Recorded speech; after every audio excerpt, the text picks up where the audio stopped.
wrong inside of you. Okay, so that's one of the questions. How do we figure out what's wrong inside of you? How are x-rays and CAT scans different, and how are they similar to each other? What's an allergic reaction? Felix? That makes sense. Well, first you need to go to university and get taught by a doctor. Yeah, that's right. Get a degree. You get taught by a doctor? Get a degree. You go through kindergarten, then you go through elementary school, then you... What do you guys think? How's a doctor figure it out? I think that they sometimes open yourself up. Okay, so they might do an operation. Okay, that's one way. How about if you go to the doctor? How would you go to the doctor and maybe get them to figure out what's wrong with you? You tell them. You tell them, and they have to listen to you, right? So they have to ask the right questions. You like to use certain objects to see the inside of it. Excellent. Yeah, so you use instruments, and sometimes there's simple tools, things for listening. Sometimes there are electrical devices that can measure how your heart's beating, or they can do other tests. What do you think? See if they have any symptoms of diseases or something. That's excellent. So that's good. So they have a pattern that sort of fits like something they know. What else do you think? If they have something like cancer oxidative or something, the doctor can analyze the molecule or something, or look at the size of the capsule. Excellent. So that's really good. So they might look at a pattern, they might look for certain symptoms, they might even look at the molecules, they might even do some other tests and figure it out. Sometimes urine samples. Sure. So you might do lab tests on urine samples, blood tests. So that's really important. So one of the things I think is really important, to be a good doctor, you have to use all your senses. So what are some of the senses? Well, there's tasting. Okay, so that's one that we don't tend to use as much in medicine. If you're tasting the patients, you're not doing it the right way. Although some of the doctors joke with the medical students with that one. And they say if a person has diabetes, they have a lot of sugar in their urine. So the one way you figure out if there's a lot of sugar in their urine is to taste their urine and taste if it tastes sweet. And every now and then they fool one medical student into doing that. It's really mean, and we don't tend to do that anymore. So don't tend to use taste. Hey, look, we have lemonade for you. Doctors give them money. So touch, yeah, touch is really important. So you get examined by a doctor all the time, and they check and see whether or not they can feel anything, and also whether it's tender when they touch you. You use your eyes. How would you use your eyes? By seeing if anything is swollen or That's right, and if they're inflamed, you'll also find that they get, like Felix was saying, touched. They can feel quite warm and hot. ears. Right, how could you use your ears? To listen to the stethoscope. So listen to the stethoscopes, you're listening for certain signs, like whether or not they're breathing well, or listening to their heart sound. But you can also listen to the patient and what they're saying, right? So if they're saying, oh, it's really sore when I do this, that's really important to figuring out the clues. Did you have one? Or is it the same thing? Okay. I think that's the wrong way. You can smell sometimes, maybe different stuff. That's right. So sometimes, somebody smells a certain way, like their breath. Like remember I was talking about the diabetic? Sometimes if a person's got a problem where their body doesn't have enough sugar that it can use, they start burning other forms of energy. And sometimes those forms of energy can form what are called ketones. And that can make a very fruity smell in their breath. Right? So we'll talk about all these things, but we use our brains, we use our senses, we use our tools, and we're going to talk about some of those tools today. We learn how the body works and we look for patterns, so that's exactly what you guys are saying. We listen to you and we look at you, and I think that's really important. Because so much in medicine, people focus on the tools and the technology. And we're going to use all kinds of technology today, but I think it's really important to remember that a lot of what a doctor does is actually listen to what you're saying and look for what you're doing. We use our instruments and we do tests. I'd like to make an application for you guys, just so that you understand what we're talking about here. I want you to think about our CSI mystery right now. How did we determine our suspects to begin with? What did we do at the start? Somebody help me out. What did we do at the start? Daniel, what did we do? We investigated the crime scene. And what did we do as part of the investigation? Yeah, Angela. Analyzed evidence. Yeah, we used our senses, right? We looked, and we listened, and we saw, and we touched. And then we went and talked to our witnesses. In other words, our patient. And when we went and talked to our witnesses, what did we discover? We put that putting bamboo underneath the fingernails really hurts. Come on, be serious, please. When did we hear? Well, we'll move on a little bit, but I want to point out, when you went and spoke to our custodian, Dr. Wooltorton just said you have to ask the right questions, right? You have to ask the right questions. I remember that. Folks who talked to Mr. Marty, we didn't discover our witness until what? We asked the right questions. We have to listen. What question was it? So this is great, and this got me thinking as I heard that you guys were working on it. I thought, that's why you guys are going to help us solve these mysteries. And this is what we do every day when we're doctors. We listen to people, we try to solve some of their problems, we try to solve some of the mysteries. So here, let's talk about Matthew. Okay, there's a boy named Matthew. Is anybody named Matthew in your class? No. No, okay, phew. Boy, I think poor nobody was Matthew. in my class. Okay, well, maybe he was the one who fell. He actually broke his arm once. Well, this is actually probably his story. Matthew fell down the It's stairs. not He his fell wrist. down the stairs today. He's coming No. to see you. So you're doctor number 1. So what's your name? Ben. Ben. Professor Okay. Pac-Man. No, it's Professor Smino. So Ben, Professor Smino. is going to help us figure this out. So what kind of things? Big O. This is his wrist. What kind of things could be going on with his wrist? Okay, I want you to think about that for a second, and then answer it.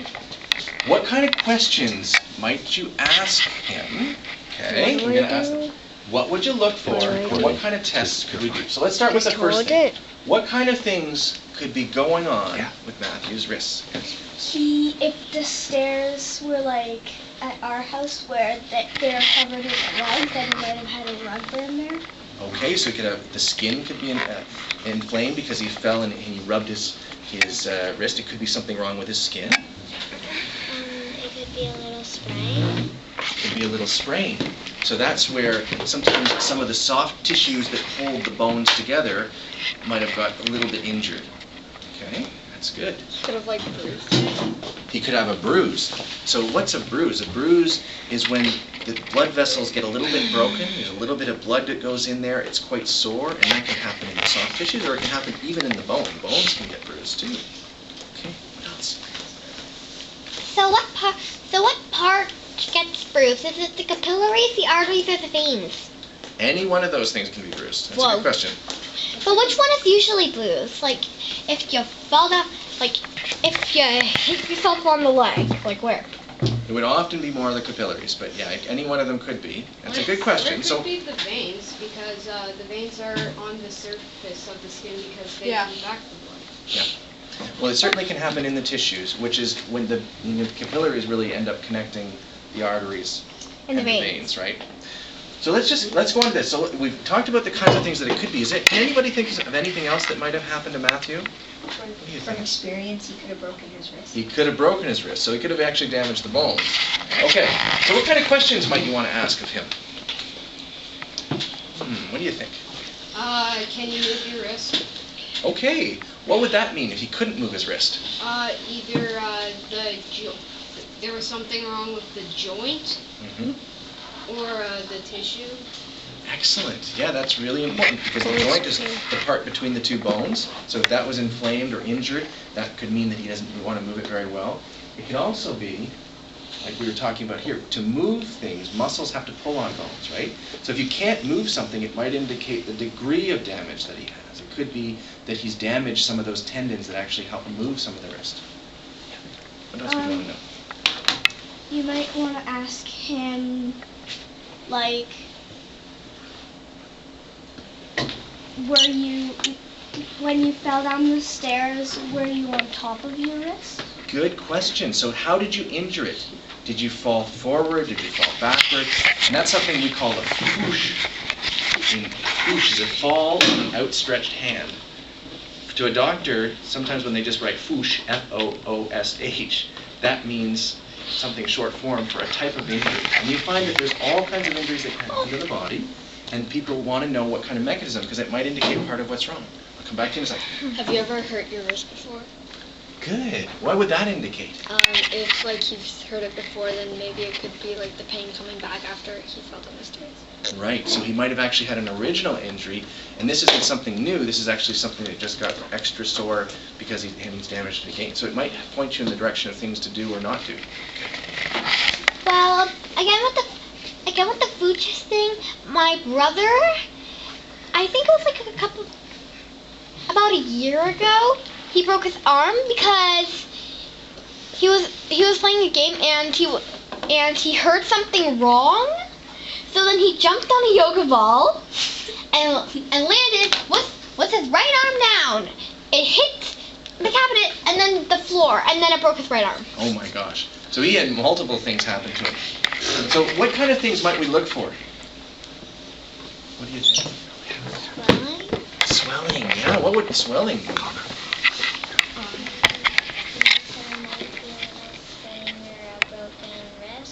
Yeah, that's excellent. So sometimes when there's damage to the body, then the body will send in fluid as well as all the other cells and stuff that help fix it, and you'll get swelling in the area, and it'll sometimes get inflamed. So you can see his wrist looks a little bit red and a little bit sore, a little bit swollen. What else could you look for? You mentioned it before, whether he can move his wrist. What else could you look for? Well, just another thing about the swelling, maybe it could be like bruised, so they could look for like different shades of purple and yellow. Perfect. Because it could have easily damaged one of the veins because they're on the surface of the skin, most of it. That's excellent, yeah. If you can move his fingers, because I believe if you have like a broken shoulder, I don't think that you can move like your arm. So like if one of your bones broken, then all the like the rest of the arm, like if you broke your elbow, I believe the rest of your arm couldn't move. That's right. Well, sometimes you can figure out, it depends on what's injured. And sometimes you're right. If you break certain parts, a nerve might be injured and it would be harder to move. Some of the we call it distal parts, the parts beyond the injury. So that's really good. And I like that idea that you guys are looking around for other parts that might be injured as well, because sometimes we focus so much on this and you miss another injury. And that's classically what happens when people actually are out playing in the playground and somebody falls, and let's say they cut themselves but they hit their head. The little minor cut everybody starts to worry about, but it's actually the bigger injuries that they injured their back or their neck. So that's why it's very important to make sure that you look after the whole person and not just the little part that's maybe the most traumatic in front of you. Okay, so we could do some tests. What kind of tests could we do, possibly? What do you think? Yes, Yox. You may be able to I think they have a special tool for this.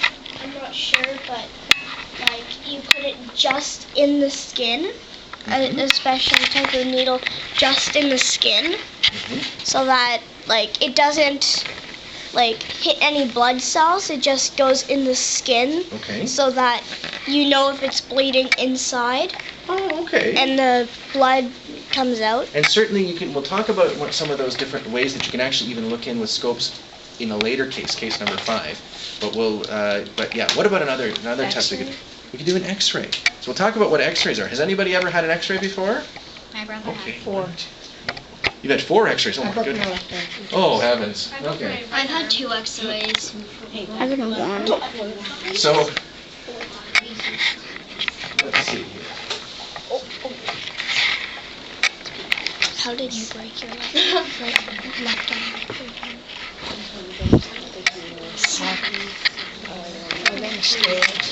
Okay. So part of what we do when we are learning all the different parts, you have to learn in medical school all these different parts. And we sometimes use models, and when I was in medical school we actually had a skeleton we were given in a bone box. This is a plastic skeleton that's modeled exactly after a real skeleton. So it's not actual real bones.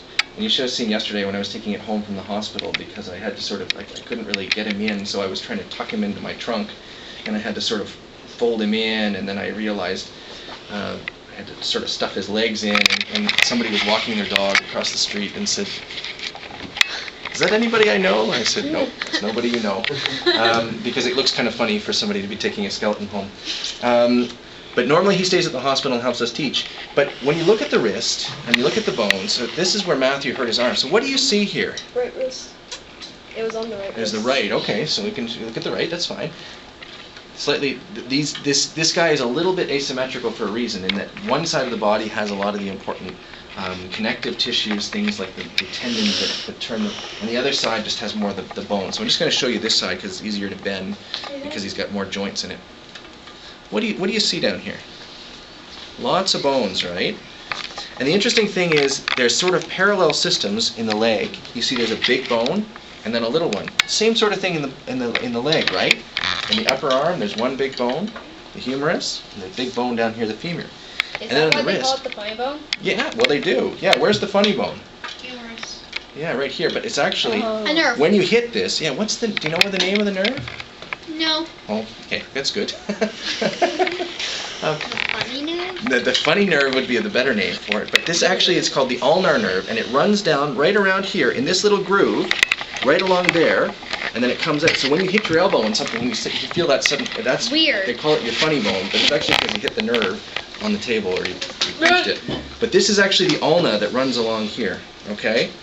So you've got the ulna, you've got the radius, and you've got the other parts of the wrist here. So there's lots of little bones, and that's part of why you can move your wrist. You see that? You can move your wrist in all sorts of different directions, and the muscles attach in a certain way. Now, I want you just to take your arm out of your sleeve for a second, and feel, when you put your palm up towards the ceiling, and you lift it up like that, which muscles are pulling it up? Can you feel? Are they the ones on this side of your arm, the inside, or the outside? Inside. The inside, right? Yeah, definitely the inside. Yeah. And this, if you turn your hand over and you start lifting it up, is it the muscles on the outside or the inside? Outside. The outside, right? So sometimes, have you ever heard of something called tennis elbow? No. I've heard of it, but I have no idea what Does it like switch the two around? No, that's a good guess. Does Anybody it else keep heard of it? them both? So what? You have? Okay, so sometimes you'll hear adults who get tennis elbow. They don't have to get it playing tennis. But what happens when you play tennis is you sometimes do backhands with your tennis racket like this, and you're moving your wrist back. When you do all of that, these big muscles, and this is why it's so important to think about how these things work, these muscles are pulling on the hand, and they move the wrist up. Some of these muscles are also the ones that work the fingers. The ones on this side of the hand attach over here. The ones on this side attach over there. So remember we were talking about where is it sore? What can't you do? Well, sometimes if you can't lift your wrist up very much, it might be that you injured it up here. It could be you injured along the muscle, or it could be you injured it at the wrist. So let's look at this here. When you're learning, oops. Keeps falling asleep on me here.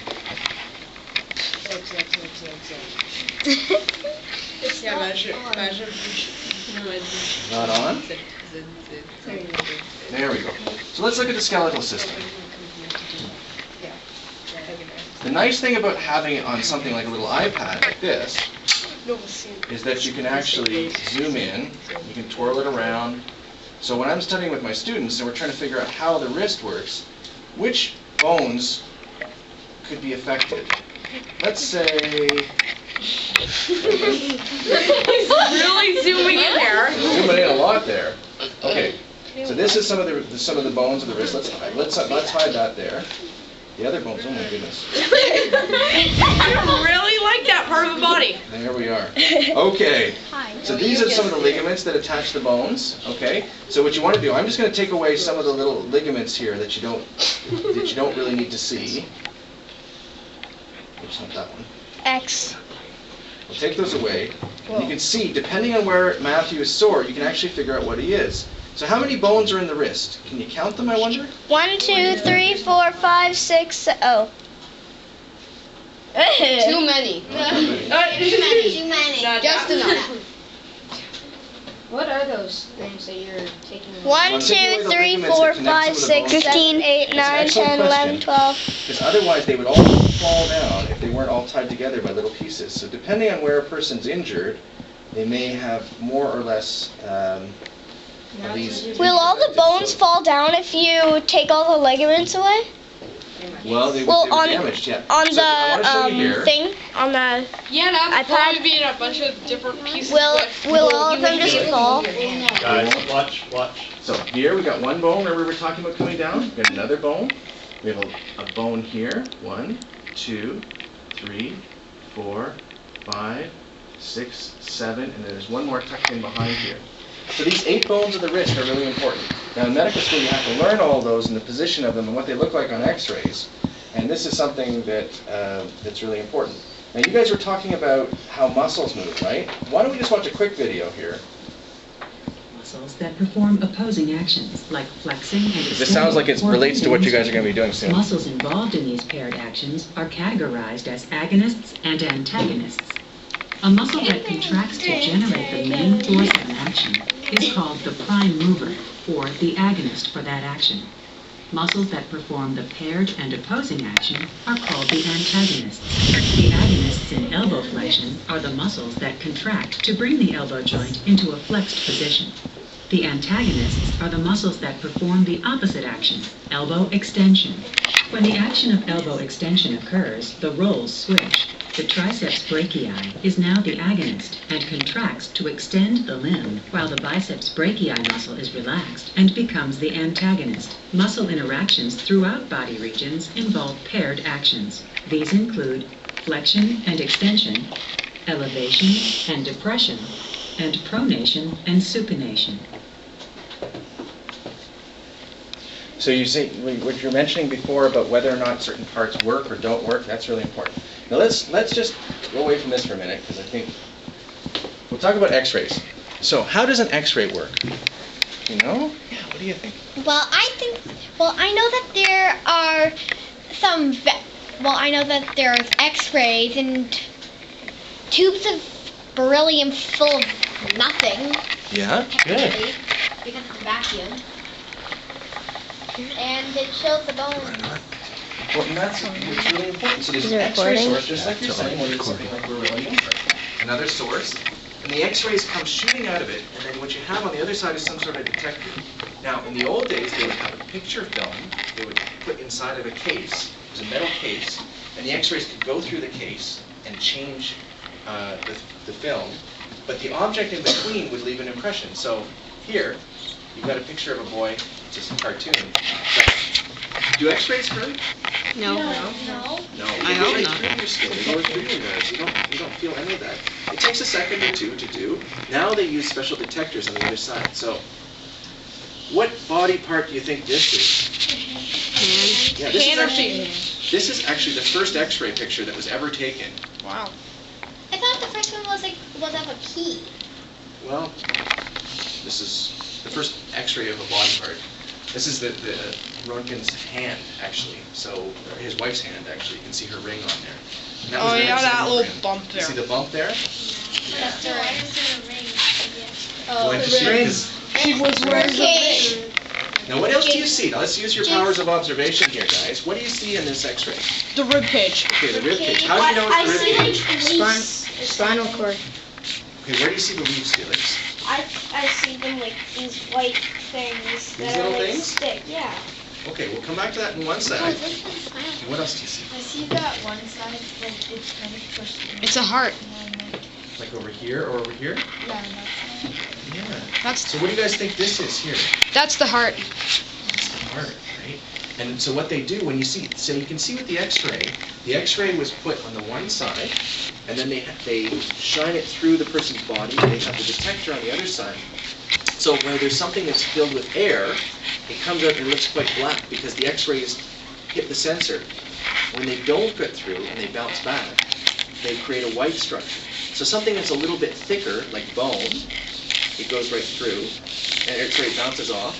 And if there's something even thicker than that, you see like the muscle, that big, thick, heavy heart muscle, you can see the outline of it. Now what Felix was noticing here are these little wires. That's actually because this person's had a heart operation, and when they do a heart operation, a lot of times this big bone in front here, Mr. Bone Rack, we need to move your name tag. This here is called the sternum. So in order to get into the rib cage, they actually take a little saw and they cut down the middle there. Cool. I know, and you were asking before about ligaments and how they hold the bones together. Well, that bone has to go back together. So how do they get it to go back together? They take like little twist ties and they tie it shut, little wires. So that's what you see on there afterwards. So if you look at somebody with a heart operation, you're going to see tiny twist ties in Yes. their bones? Yeah, depending on the heart operation, but a big heart operation like this, that's what it would look like. You can see those little, it's inside the So bone. they actually use twist ties? Well, they use wires. You were going to ask a question. If you have like a compliment, you could do a couple moving, so That's an excellent question. Are X-rays safe?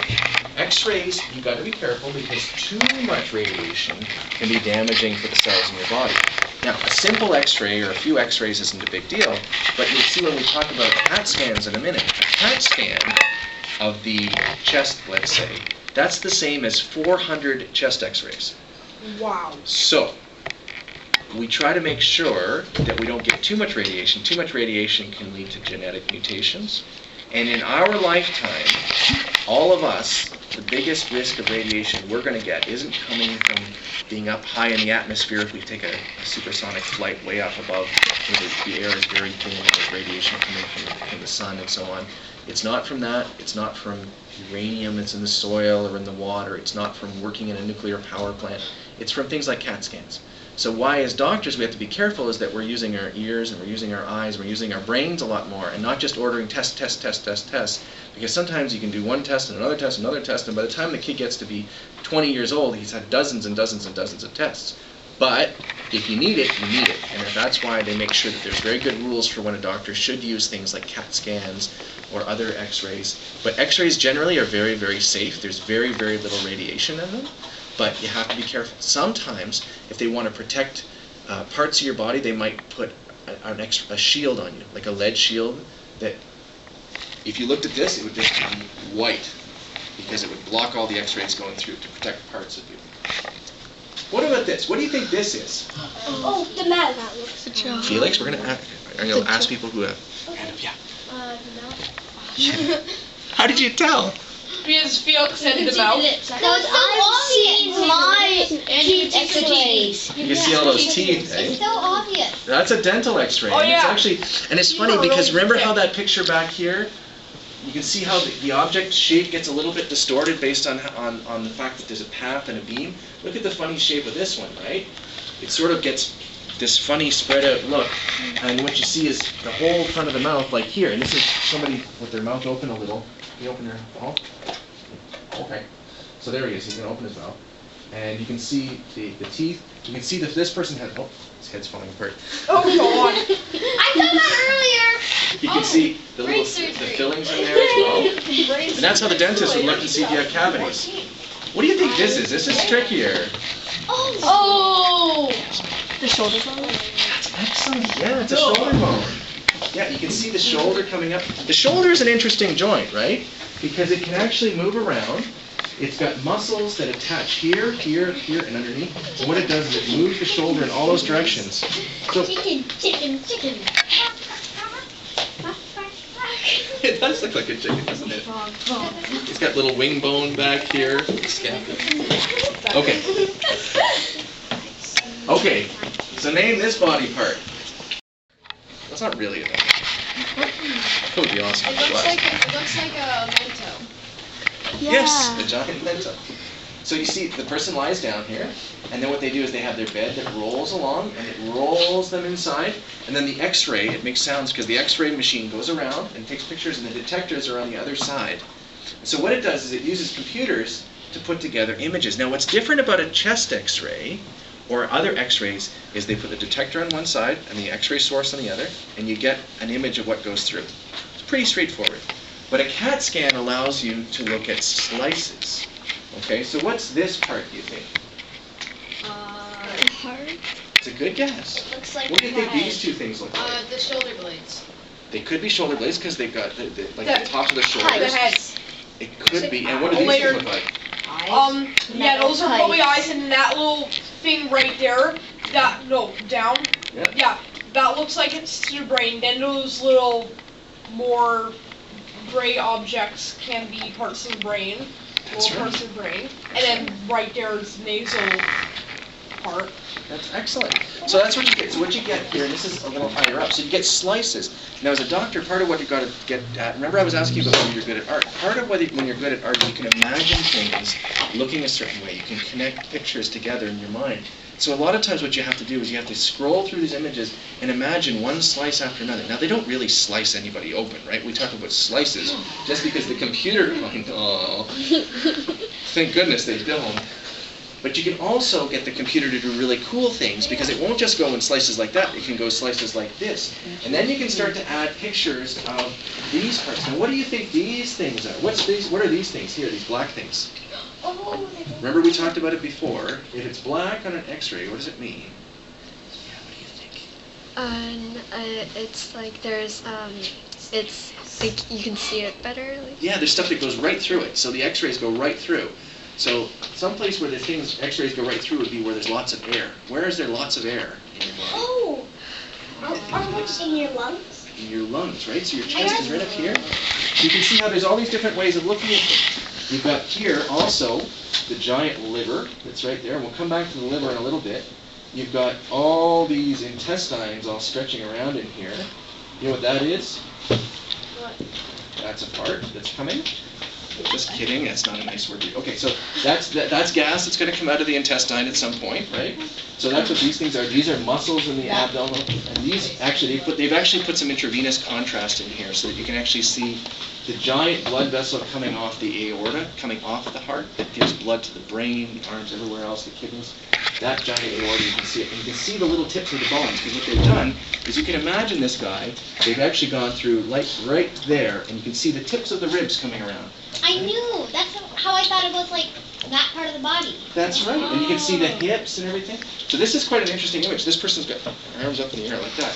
But you can see the computer allows you to do that. It allows you to sort of make these three-dimensional images put together in some cases. So I'll show you a few more. So this is one. These are ones where you actually put, like I said, a material. It's in the bloodstream, and it'll make the blood vessels stand out. So you can see them there, okay? And what's this thing? Heart. Big.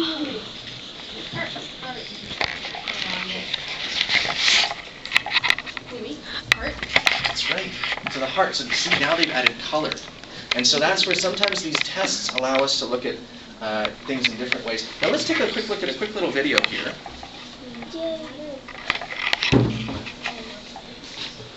About how the heart works, and then we'll come back to the bones in a second.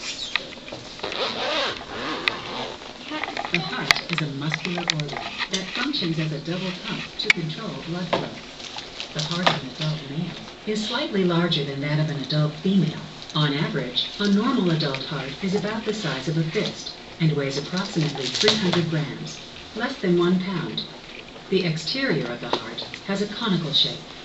The interior of the heart is divided into 4 hollow chambers, enclosed by a layered wall. The heart has a right and a left side, each side with 2 chambers, an atrium and a ventricle. The right and left sides of the heart work in coordination to pump oxygenated blood throughout the body and The oxygenated blood has come from the lungs. It's going up, and the oxygenated lungs is going, blood is going off the 60 to lungs. 70 times a minute to keep blood constantly moving. Within the thoracic cavity, there is a thin sac known as the pericardium that encloses and protects the heart. So this is, we're going to go back to Matthew. So Matthew got an x-ray in him. So, you tell me, you were the doctor now, you go up there, you're going to tell me, which bones do you think are broken? Wait, so that's just... You want to use this thing? Which one? What? You guys, okay. We started and bam! So I think, so that is his hand. So guys, just listen. So that's his hand. If that's his hand, like, like closed up. And so that would be closed up like that. Mm-hmm. Use his right hand. It's closed up. And it would be This bone, the left one. So whatever that bone. Yeah. Now that's really good. And you see that right now you can see the giant fracture that he's got there. Yeah, my bone was. Oh my goodness. So how did you get it fixed? I had a cast for 6 weeks. Oh my goodness. And that's what you do. You put the bones back in alignment and then you get them to be immobilized. Was your cast made of something stiff? Yes. What was it made out of? Was it plaster or was it fiberglass? I think it was plaster. Okay, so it was sort of a white color that Yeah. people could write on it. But there was I was kind of got to choose sometimes. Oh, okay. That's pretty cool. Thank you very much. Good job. Okay, so let's go on. So this is Ian. Ian, oh, he's not well. So he's on a field trip to a 67s game, and someone shared with him an ice cream sandwich. Oh dear. Ian said he felt really unwell within a minute of eating it. He felt like he was going to throw up. Oh. He felt like he couldn't breathe, and he felt like he was just, there was something wrong. He was panicking. He was really scared. His lips started to swell, and he got a rash on his arms, and on his face, and on his throat. Oh, allergic reaction. It had He didn't know that the ice cream contained some peanuts. So what are you guys worried might be happening? Yeah. We think that he has an allergic reaction. Oh boy. Do you guys know anybody who's allergic to anything like peanuts or nuts? Yeah. Oh, you guys, you do have everybody knows somebody who's allergic. It's remarkable because, you know, it used to be that things like allergic reactions were less common. And now things like peanut allergies, there's at least 5% of kids, that's about 1 in every class. There's at least 1 kid in every class who seems to have a peanut allergy, and that doesn't, there's all kinds of other allergies that people can have. So Ian is allergic to peanuts. What is an allergic reaction? Oh no. How can we stop it? Okay. So what is an allergic reaction first? It's something that your body, it's just not used to it. And I think it's triggered, and I think the white blood cells that it's triggered with is basophil. Yeah, basophils are definitely involved. Eosinophils are involved. So there's other blood cells that are involved with basically sensing that there's something wrong, something that your body shouldn't be having a reaction to. It's saying, oh my gosh, we better have a big reaction. Yeah, what do you think? Well, I know how to stop one. Do you? Yeah, my friend Ruby, she's allergic to a lot of stuff like dairy and eggs and peanuts. She has an EpiPen, and if they have one, you stab it in their thigh. Excellent. Can I give an example? So who's doctor number 2? All right, so come on up. So we're gonna talk about this. Now, you can be allergic to all kinds of things, right? We're talking about peanuts, but you can be allergic to all sorts of things. People can be allergic to insects, like bees. They can be allergic to medications or certain types of food, shellfish. Some people can even get dust. Now, we're talking about very serious allergic reactions today, but of course, people can have all sorts of more minor reactions, right? Has anybody ever had like pollen allergies, hay fever, things like that? Have you? What kind of symptoms did you get when you had that? How did it affect you? Well, during spring, sometimes normally about for 2 weeks, I had a really stuffed nose. That's a really, really stuffy nose. What about other allergy symptoms? Who else has seen allergy symptoms? Yes, Felix? I'm allergic to pollen, and I have seasonal allergies, and in the summer, fall, and spring, I have to take Tylenol or eye drops. Okay, yeah, so you take medicine for eye drops because you get itchy, watery eyes, right? Who else has, do you know any other symptoms of that? My friend gets hives. Okay, what do hives look like? Big red bumps on the face. Big red blotches, they can be on the face or anywhere that you get skin. This is really good. So, do you know any other allergy symptoms?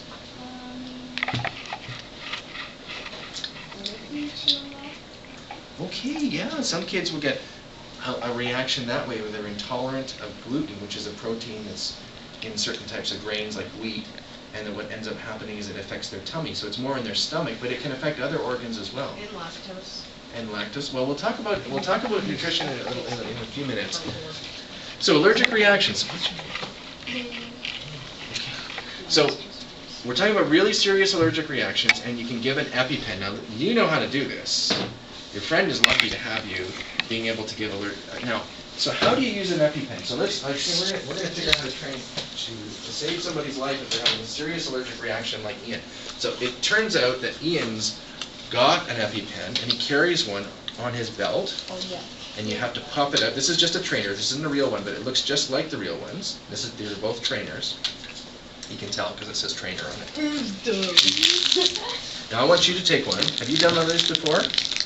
We're going to be stabbing people's thighs? No. Yay! We're not going to stab a real needle into anybody's thighs, but I'm going to tell you a very funny story, which is I was training medical students, actually resident doctors, Oh, so it's basically how like to do this. you actually like hit the person's thigh, but it will just pop back up. Well, and I'll show you what happened. So I was showing them how to do it, and I was explaining how you do it, which is the first thing you do, you take it out of this container, and if you're ever worried, it's got some explanation on the back, but you take off the blue one. Once you take off the blue one, you can take off the blue one too if you want. This orange part is what you push against the person's leg. And once you push it in, a spring-loaded needle is going to shoot into their leg and stay sticking out. It'll stay there until you take it out. So you want to push it down against your thigh, and you try to choose more the outer, the big muscle part of the leg, right? This, right? So you go, boom. You hear that click? Usually the person will know that it's working because they'll feel it. Is there any needle in this one? No, there's no needle in it. It's just a pretend one. Okay? So you can actually you can go right through a person's clothes. Ready? Good. One, and hold it for about, yeah. Okay, now see, once it's gone, it'll come back out. So these ones you can reset. A real one you can't reset. So we'll just do it again. So you try again. So you take it off, you push it against the thigh muscle, and you hold it. And you hold it for at least 5 seconds. That's right. So what you do is hold it for 5 seconds, and then you take it out. And what happens is the needle blade gets covered up by the device. So there's other devices that are out there now too they look sort of like a little pack of gum or something. It's called Allergic, and it'll actually talk you through it. It says push it against, take this cap off, push it against the leg. So but these EpiPens are the ones that are most common for people to use. So if you had a friend who was having one of those serious allergic reactions, just like your friend, you could actually save their life by making sure that you give them their EpiPen, because sometimes they don't know how to do it, or they're just scared, or they're not feeling very well. Yes. Or if you have an EpiPen, but it's like their first time, and like or it's just another different time, and they've already had it before, and they know they're allergic, but they still don't have an EpiPen. If you have an EpiPen, then you're able to give it to them, so they're able to use your EpiPen. Well, I mean, in theory, you're probably better to err on the side of caution and use it, but you always call 911. Always get an adult to help you as well, too, because I think once you start getting into saying, I'm trying to figure out why this person who's never been diagnosed with an allergy is sick, it's a lot easier if they have a little medical alert bracelet that says I'm allergic to peanuts. Then you just have an eating ice cream and there's peanuts in it. All right, because then you can put two or two together. But yeah, I think you're right. And there might be situations where you'd want to be careful, and you might have to use an emergency. These devices are medicines, and you want to make sure that they're used, but don't be afraid to use it. If somebody has one, I think that would be the message, that you guys now know how to do it. And we can practice afterwards if we get a chance. Does that sound okay? Why do you put it like in the thigh? The thigh, because it's a big muscle. Now you can inject epinephrine under the skin, but it works better if it's in the muscle. There's lots of big blood vessels, because you think about it, the allergic reaction isn't happening here, it's happening up in their throat, and what's happening, their throat's getting tight, or their blood pressure is dropping. You actually need the epinephrine to get into their bloodstream, so there are big muscles there. And now, you did it very well.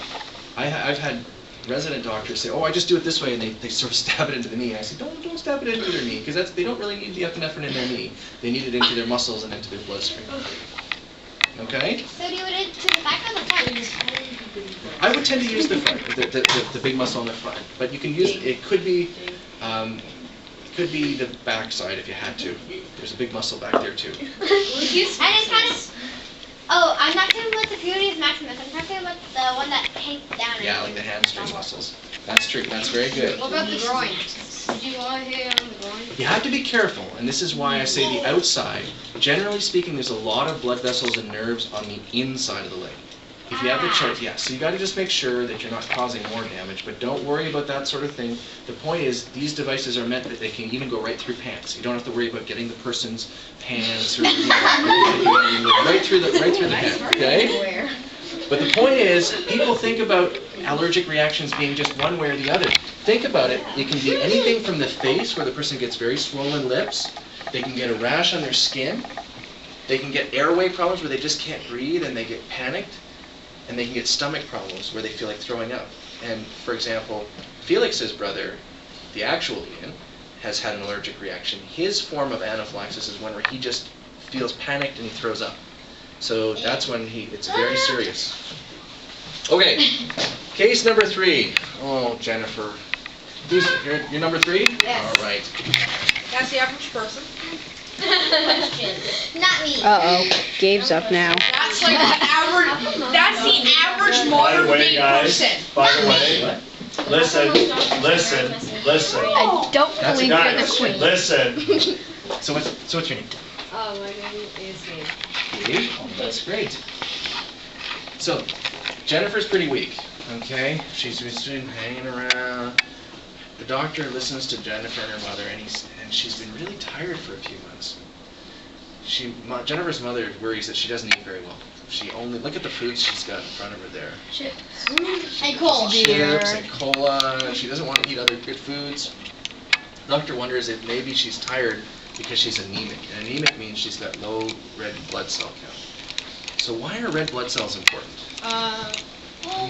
Because perhaps they're the ones that actually pump blood, and I mean, like, if you don't pump blood, you can't if you don't pump a lot of blood, you can't bloodstream delivers the muscles. Yeah. So that's part of why she'd be fatigued, is maybe because it brings the blood, and the blood brings oxygen around. Did she drink a lot of milk? Well, she might not have drank a lot of milk, but what were you thinking might be going on? Because people drink a lot of milk, and they need to sleep, and they often feel weak when they're growing. Okay. She drank a lot of milk, and she fell through very weak and not. Well, and milk can be quite good for you, but sometimes people don't drink it or don't eat enough food because they're drinking so much milk they don't bother eating other food. So I like how you're thinking. This is good. Don't white blood cells fight off bad things like diseases? Excellent, yeah. So it may not just be that her red blood cell count, it could be that she has problems with other blood counts. Yeah, what are you going to say? I kind of had a problem like this, so I'm thinking that she might have a bit too much blood in her body because I had to go to the doctor's office 5 times to get blood taken out of me because I kept having the same problem with walking because I was too weak and I just kept falling over. Oh my goodness, wow. And so that can definitely happen too. So sometimes people can have too little blood, or sometimes they can have problems with too much blood, or sometimes they can just have lots of blood tests that are going on. That's really good. I think I know a test that would work. What? Urine sample. If it's really dark yellow, that means that she's having too much red blood cells. Because I know that red blood cells make your pee yellow. Okay. So if it's really clear, then that means that there's not enough. Well, it can be an indirect indicator. We'll talk about that in case 5. Well, We'll talk about water. Yeah, it's hydration. Yeah. You know, you're right, but I think you're both right, and I think both of them can contribute. So we're going to come back to that. I like how you're thinking. And I know how to make your pee purple. Okay, well, let's see if we can talk about this. Okay? Because we need to know that. Let's look at this. That, Connor. One more video here. You lost something. I forgot what it is. Bloodstream delivers oxygen to cells and removes waste carbon dioxide through a process called internal respiration. In the lungs, oxygen is absorbed into the erythrocytes in the bloodstream. The erythrocytes These are red blood cells, commonly called red blood cells, contain gas-transporting molecules called hemoglobin. Oxygen binds to these molecules. The oxygenated blood then moves through the vasculature. At the narrow capillaries within body tissues, red blood cells release oxygen, which then diffuses through the capillary wall into tissues. Meanwhile, the waste product, carbon dioxide, diffuses into the bloodstream, where it is carried inside red blood cells and in plasma. The deoxygenated blood travels through the vasculature and back to the lungs, where carbon dioxide is expelled from the body. So there you go. So is that okay? Yep. Okay. Wait, whose law? Pardon me? There was somebody's law. Oh, Boyle's law. Well, that's another topic. That's how we were gonna. I decided to do that a different day. That was, but the guy started with a D. The projector's up there. Let's talk about this. So, red blood cells are here. What other kinds of cells do you see? Here's a blood vessel. You see white blood cells. Somebody mentioned what white blood cells do. Oh, plasma. What do white blood cells do? What do they do? They kill germs. Excellent. Perfect. Yeah, that's really good. And they also manage some of the allergic reactions we heard about in the last case. Pardon me? Who said I can't remember? Sorry, what did you say? I said basophil, and there's like one that stalks parasites. There's the longest one. I forgot what it does. Yeah. So those are all types of white blood cell. That's excellent. Yeah. And eosinophils are partly involved with that. They're involved with allergic reactions as well as parasites. And then you've also got here platelets. So does anybody know what a platelet does? What's a platelet? So when you get spray, I think it basically makes it go hot. Good. So that's really important to help all those little pieces of the blood catch onto each other. So there's proteins in here. You can see this plasma, which kind of looks like a yellow syrup of all sorts of proteins that are running through the bloodstream. They grab on to things like platelets. The platelets aggregate, and they can grab onto red blood cells, and they can make a scab. So if you cut yourself, it's the body's way of stopping you from bleeding, right? So how could we test her blood? Well, one way is you could use a microscope. Yes! Okay, so come on over here. What we're going to do, you guys want to gather around? Come on over here. I do have a blood. Be careful of the projectors. Well, can we each see it? So what we're going to do first. I'm the guy with the camera. You have to be careful. Okay, so just everybody back up so everyone can see. Here, Mr. Bone Rack, you're going to have to move here.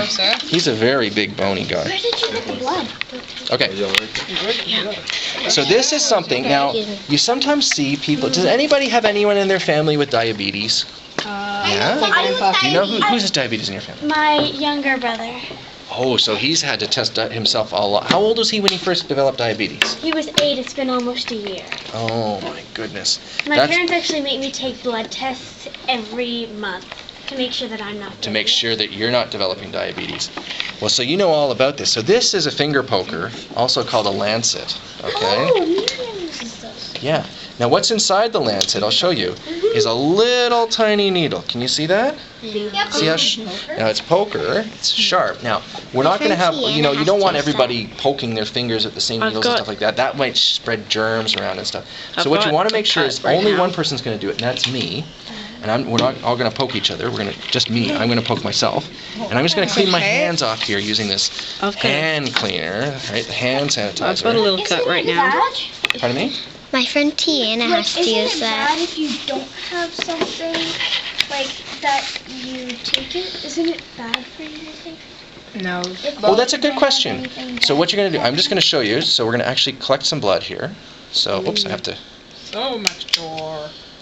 And this is going to, it's a spring lotus. It's going to poke, and it's going to poke into my finger, okay? Does it hurt? Felt like a little poke. Okay? So there's a drop of blood. Okay, I'm just going to show you. So this is what you do when you check your finger for your blood sugar, right?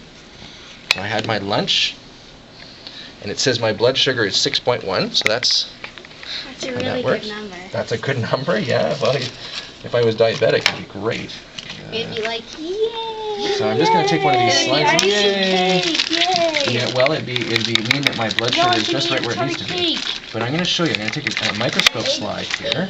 No, now I can. So there's two sides to the microscope slide, right? So you want to make sure you put your blood drop on the microscope slide, on the top. Okay. Now, actually, just to make it suspended, what I'm going to do is I'm just going to take some mineral oil, or you can use baby oil, you can use olive oil, you could use any kind of oil. Although, for the white blood cells, Yeah.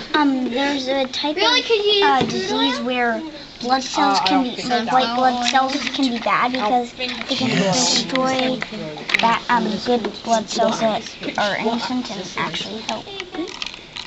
Okay. Would crude oil work?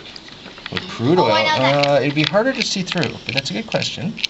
Yeah, because crude oil is like pure oil right from the ground. So, now we're going to put these little extra thin slides on top to just make the cells, Magnify. well, they're actually just going to keep them from drying out, and that oil is going to keep them from drying out. So you see there's a little tiny drop of blood there that's now getting squished flat. But because every drop of blood has a whole pile of cells, it's got lots and lots of red blood cells, and it's got some white blood cells that are harder to see. I'll warn you, when we see white blood cells on an animation, they look like, you know, big snowballs floating around. You actually have to use special stains to see them very well. But the red blood cells are easy to see. You can see them right there. They look nice and red. And the platelets are really, really tiny, and you can't really see those. So what I'm going to do is I'll put this under the microscope. There's already And one then- under there. I put one. Yeah, I made an extra one just in case, because you never know when you're doing science. Every now and then, things don't work as well as you'd like, and you're better to have a backup. I'll put it in. That's okay, Felix. Just leave it there. Okay. In other words, So let me just go in here. Actually, yeah. Let's just. I see somebody's got a laser pointer. Let's put the laser down. Xavier. Okay. And let me just go in there. I'll get the microscope adjusted, and then you can see your first look. Okay. Okay, it's just here. Okay, guys, I need you to back up. Back up a little Okay, we're going to bit. go one at a time, so we need to make a little bit of a line here. Okay, hey, Xavier. Okay. Xavier. Yeah, we need to make Okay. a little bit of a line So here. microscopes Single are file, really guys, single easy. file. See, this is a very precise microscope. So it's got ones to slide it around here. You can get Single microscopes file. sometimes at a Single file, garage please. sale, or you can get. Now, Connor, I need you to single file this. It's all right.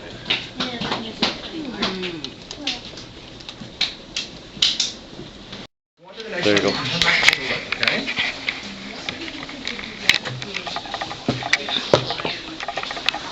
I was on a scar here. Oh, okay. Well, that's a good question. It could be a number of things. Let's see. We'll come back to it. You see. It was there. So, Gone. what you can see, the blood red machine showed. And so we can do it ourselves. We can look under a microscope, and sometimes we can even just do a simple blood test in the office just to see whether or not the person's blood looks really. You see how? Look at my hands here. Oh, you can see where I poked myself. But you can see how there's little creases there. Do you have those in your hands too? Yeah, they're all for grip, and they're all different. Now look at, see, mine are quite pink, and yours are a little bit lighter, so that might mean that I have a little bit more red blood cells. You can sometimes look too, if you look at a person's eyes here, like you see, now don't put your finger right in your eye, because you'd be like, oh my eye. Okay? Sorry? No, yours looks really good. You can see in there those nice little creases. But that's often if you have a lot of red blood cells too, there's very indirect ways you can find. Sometimes a person will look very, very pale. Now, not everybody who's pale means they have very low blood. It can just be that you have less pigment you're seeing. But you don't have to do a blood test. You can do other things you can do. You can look at the person and see these things. Okay, so this girl, Jennifer, she wasn't eating enough iron in her food, so she had to make sure she ate a lot more vegetables that were rich in iron, and she had to eat some iron-rich foods, because she was eating a lot of stuff from this Canada Food Guide in the middle, a little bit of milk, a lot of cereals, and other things that aren't even on there, like pop, and so she had to eat some more of this, and some more of this. Okay, this is Nathan's grandmother. Doesn't she have a cute cat? Look at her. Yeah, that's right. Wow. Got 2 different colors of eyes. Amazing. Fantastic. So she wants to stay healthy. So she wants some advice on whether or not she should get some things done to prevent the flu. So who's number 4? Who's doctor's number 4? Dr. Number 4. Now this is going to be tricky. So symptoms of influenza. Now come on up here. Have you guys known anybody who's had the flu? Everyone has had the flu. What was it like? Tired, throwing up. They're tired and throwing up. It was just awesome. Annoying. I remember getting the stomach flu. Well, it's stomach flu, so it's a little different. The night of Christmas. Not Christmas Eve. It was awesome. Christmas Oh my Good god. night. I got the stomach flu having the last year. Okay, let me interrupt you guys. Just wait. For you, no Did you want to talk, no okay, turkey. guys? So, a viral infection is what causes the flu. It's a little different than the flu that you get like a stomach bug. It often comes more in the winter months. And for some people, the flu can be very minor. And for other people, it can be very, very severe. In fact, it can even be fatal. What does fatal mean? It could be like life-threatening. Yeah. And it depends on the strain of flu. Some years, flu is very, very fatal and very, very serious. And Like, literally thousands of people can die. Other years, it's a little bit more mild. And we're trying to figure out as scientists why some years it's worse than others. But there are some things that you guys can do. How do you spell flu? Right. What's the last letter in flu? You. Right. So flu ends with U. It's kind of cheesy, but anyway. You guys are the way to stop flu. Now, some people who are really weak can be affected. Do you guys have any grandparents who live nearby? No. Not in Toronto. Gotcha. Yeah, that is Oh, Newfoundland. That's a long ways away. not as far away as Yours live about 5 minutes away. How about yours? mine live in Etobicoke. Okay. So what can happen is people who have a lot of medical problems, they can be No, more it's affected not by the like flu. And what might for you be, you might just be a It's little in the tired GTA. and achy, Well, actually, you might it's have really sore light. joints, but for somebody who's elderly or frail, it can kill them. One of the things, they did an interesting study where they had all the people who were living in a nursing home. Do you know what a nursing home is? Yeah, It's a sort home of. where people can live, where they have nurses who help care for them if they're very old or frail. Well, they didn't even vaccinate the people in the nursing home. They vaccinated the people who worked at the nursing home, the younger people in their 20s, and they made sure that anybody who came into the nursing home had a vaccine for the flu. Once they did that, vaccinating all the staff cut the number of people who died the next year by 20 to 30%. So the reality is, it saved lives by vaccinating all the healthy people who work with the old ones. So one of the things you guys can do is make sure that you take care of yourself, make sure that you're doing things to prevent the flu. And I just saw what you did. Oh, that was good. What did you do? You coughed. And what did you cough into? My elbow. Your elbow. Right. Why not just cough on your hands? Why not just... Why? If you cough with your hands, then you're going to touch doorknobs and everything, and then people are going to touch that doorknob, and then they're going to get sick as well. Right. So anytime you're touching things like your mouth or your eyes, like let's say you're about to eat, it's a good idea to clean your hands beforehand. Anytime you go to a restaurant, make sure you clean your hands beforehand. Make sure make sure you before you have your lunch, before you touch, make sure you're cleaning your hands often. As a doctor, I clean my hands hundreds of times a day. Semi-daily. Soap and water is a really good way to clean them, right? Soap and water is probably one of the best ways. And you can use these other hand washes. I Okay? don't like hand sanitizer because if you use too many, your hands will dry out. Well, that's right, because it actually dries out the bacteria on your skin as well, and it can dry out your skin.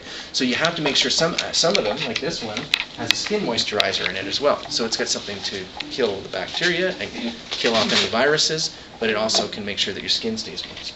So another way is you can get a flu shot. So do you guys know about flu shots? Yeah, I got one. Yeah, it's tricky, right? There's all kinds of different ways. But flu shots, what they do is they take the flu virus, and this is a picture of a flu virus. It's something, an animation that somebody made. But an electron microscope picture would look very similar to this. You can see all these different proteins that stick out the surface. Well, what they do is they actually take some of those protein particles and they inject them into eggs. That's kind of interesting. They actually grow the little virus inside these eggs, and then they have a little saw, and they saw the top off the eggs. And you've seen inside an egg, right, where there's the white and there's the yolk? Well, they grow it inside that. It's like egg surgery. Seriously. And then they go and they purify it, and they do a few other things to it to preserve it. But they take it out, and so they take the protein out, so there's almost no protein. If you've had an egg allergy, you're still allowed to take flu vaccines. And they actually then can give you a vaccine. And so that vaccine gives you those proteins. It's a dead virus. You can't catch the flu from getting a flu shot. It's a dead virus, and it actually goes into your body, and your body's immune system gets stimulated. And what happens after that? It helps prevent you from getting the flu, and also I've never gotten the flu shot, and I've never had the flu. Well, that's good. Up. I've had Touch the wood. flu and I've had the flu shot. Well, and I think what's interesting is when you look at this, okay, patients who get and these are kids. So I got here. You're raising a really good point. Even kids who get vaccinated can still get the flu. So some people get the flu shot. There's a lot of illnesses that look like influenza, and they sound like influenza, but they're not influenza. So it wouldn't protect you against it. It just lowers your chances. Now, if you're in a place where not a lot of people have the flu, you're lucky because the rest of the herd gets immunized. Like if you were cattle or cows, you immunize most of them, and then you don't have to vaccinate every single cow, and you're lucky. Like that's the called one- herd immunity. Like the ones who are afraid of needles? Well, yeah, and I think and I'll talk about that in a second, because that's a good point. There's a lot of people who don't like needles or are afraid of needles. Here, you can see with adults, this is from the British Medical Journal. They looked at actually the risk of dying, and from the people who were vaccinated or not vaccinated. And actually what happened is the mortality, that means the death rate, went way up for people who were unvaccinated in the following year after getting their flu shot compared to the ones who were vaccinated. So what you see is that it actually helps prevent death. Not only death from the flu, people who are elderly and frail. Like I said, we vaccinate you guys not just for you. We vaccinate you because of all the other people who are frail around you. So there's a new kind of flu vaccine out there that's something that not everybody's heard about, but it's actually a nose spray. Have you seen that before? No. No? It's this is a live form of flu vaccine, and what it is they actually squirt it in your nose. It's weakened, so it's not a very strong form. It's actually kind of wimpy and pathetic. And this little girl, she's sort of like, that's kind of weird. So she's getting it straight up her nose. It's called flu mist, and it sprays it into your nose, and it actually helps stimulate your body's immune system, so that when you ever do get exposed to influenza, if you do get it, it's a lot milder case, and you won't tend to get as sick from the disease. I remember that I was like maybe 2 years ago. I was at a hockey, so my mom got the flu shot, and then a week later I had a hockey tournament, and it was on one of the days that in the middle of the night, my mom was really sick, and then we had the fire alarm go off. So we was were that Hamilton? Yeah, and so we were on the 5th floor, so we had to walk downstairs, down the stairs. But my mom was really sick, so she could she threw up a bunch, so a lot. So she could barely get down the stairs. It's tough because part of the challenge is we give flu shots in people's doctors' offices, and one of the challenges is people who go to the doctor's office also are people who are sick, right? So there's lots of other places that you can get the flu or flu-like illness. That's why they do it at the, pharmacy now? Yeah, they do it at pharmacies. You can get it all over the place now. Which is why in Ontario, I think we're going to find it actually, our population generally is having a lower death rate and lower admissions to hospital. Let's go to the last